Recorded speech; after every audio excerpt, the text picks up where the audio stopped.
ልብ አላህ ፊት ስርግፍ ሲል ማለት ነው ያ አላህ ደፈለክ አርገኝ በቃ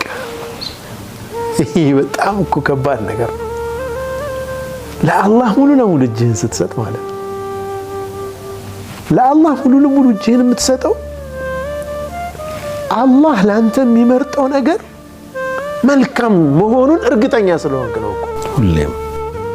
ምሳሌውን በምን አያያዙት ህፃን ልጅ እናቱ ጡት ላይ ሄዶ ሲለጠፍ ምድር ላይ ሌላ ነገር የለም ለዛ ህፃን ልጅ ተወኩልያ ነው ይላል እኮ